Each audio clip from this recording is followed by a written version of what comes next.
musicinmusic.com.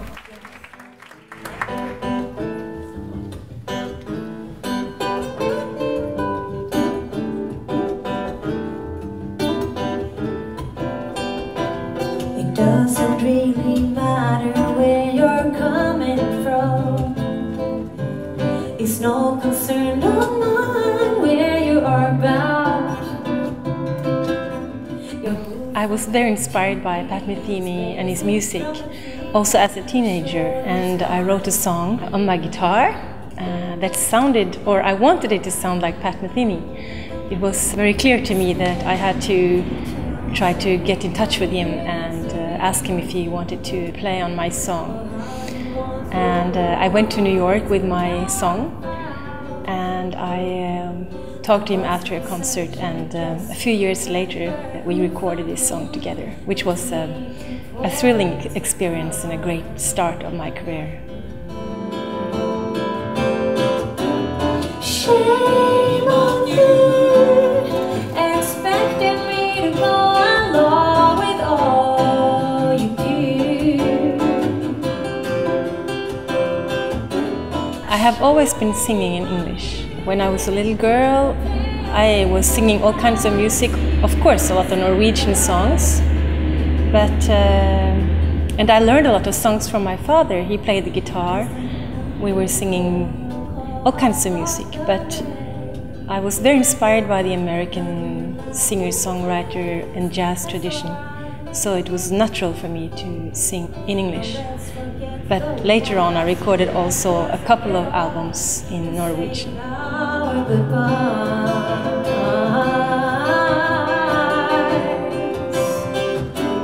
Shame on you, expecting me to go along with all you do. I grew up in a house with a lot of different kinds of music. My parents played jazz, pop, bossa nova. They never said anything about genre, and I didn't really learn anything about genre either, since I am self-learned. I was not very concerned about genre. I just wanted to create good music and write good songs. So later on, this became a little bit frustrating for journalists, because they always asked me this question, if it's jazz or pop or whatever. I don't know anymore what to say. I just say it's my own genre and my own music, which I'm very proud of. I filled my days with all that tasted sweet, seeing only what I dare to be. Stones were there to step on, not to turn, too full of dreaming to learn. Well, writing is not something that comes by itself. I need to make a decision that I'm going to compose, and it's like going to do your job. It's like going to the piano, put my little iPhone on the piano, and I start playing around with phrases. And I record everything. Maybe when I go for a walk in the forest nearby my house, I listen to all these little melody phrases, and if I'm lucky, I'll find a phrase or two that has personality, a strong direction. And if I find this phrase, then I can start to compose the song. And this is a more time-consuming project. Also, I have to be more technical about it when I compose. But I need this phrase, because the phrase makes it personal. And then I start composing the rest of the song, which in general takes me about 3 months per song.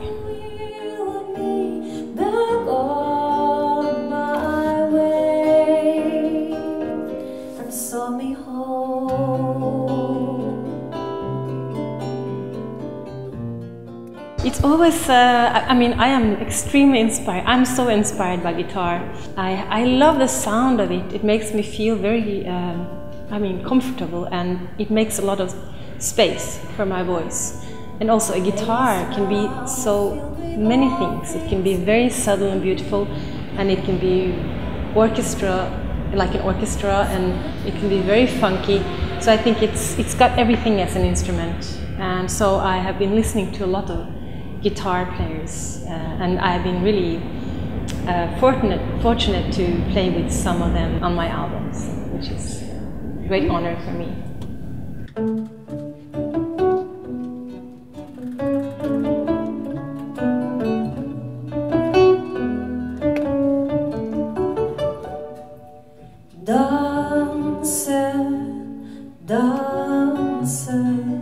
Han reiste likevel fra kvinnen I speilet mitt. Hun danser med seg selv. I've known these guys for many years in Norway, but I've spent a long time trying to figure out who can I put together that can fill all the needs I have to be on stage only with two guitar players. And they needed so many qualities, each one of them. So I think it took me about 2 years to make a decision which ones I could ask. And there are not so many guitarists that could do this job, actually. They are extremely great musicians, very strong technically, and also with a strong personality. So I think we have altogether found a way to make a soundscape that's very orchestral and personal. Also, we cooperate with our sound technician, who is the fourth invisible musician, but the way he works on our concert from his desk, it's a very important, it's crucial for how we sound. So we create a lot, but we need him to make it sound as big and as special as it does.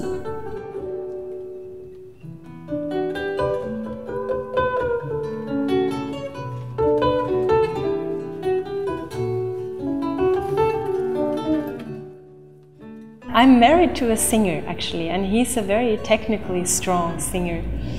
I was a bit jealous with him because he could just stand up in the room and sing without a microphone. This inspired me to become a stronger singer. So now I have learned the techniques and I feel more comfortable and strong technically. I guess I am most of all interested in the expression of a singer. And I always try to express myself as heartily and personal as I can. And as long as I find my expression, I think I can sing my songs.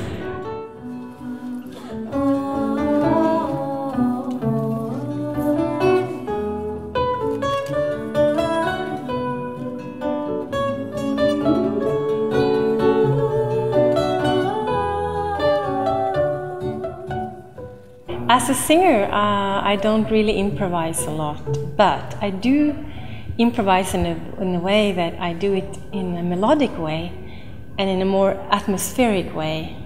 I know how to paint melodic skies, you know, but as for doing scat singing, there are so many great singers that specialize in scat singing, and this is really not what I'm into.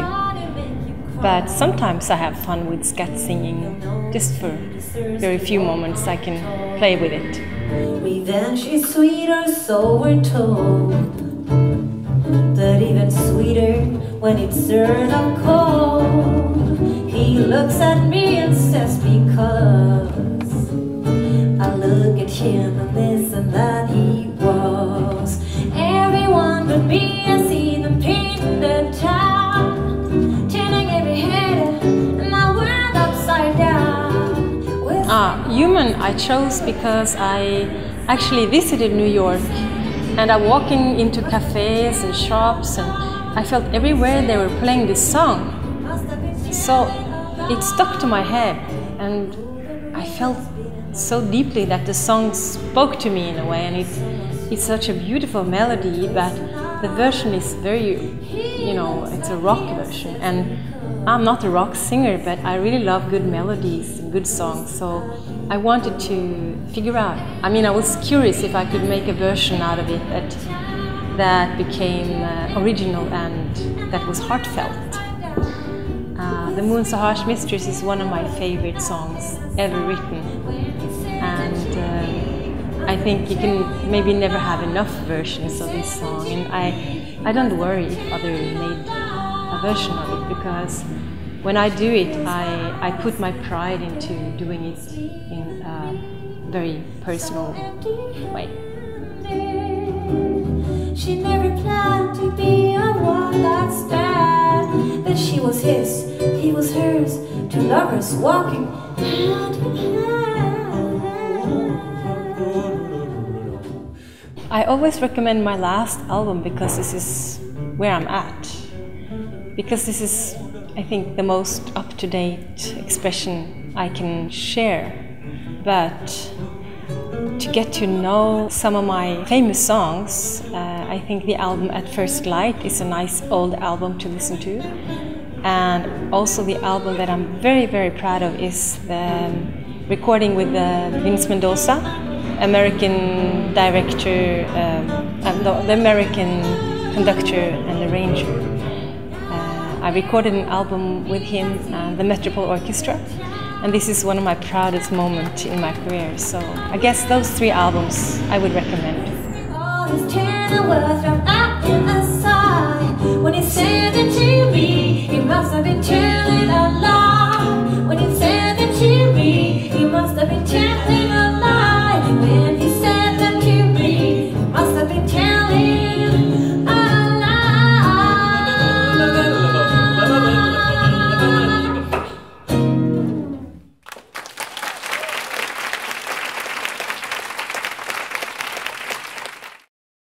You are watching musicinmusic.com. I am Silje Nergaard.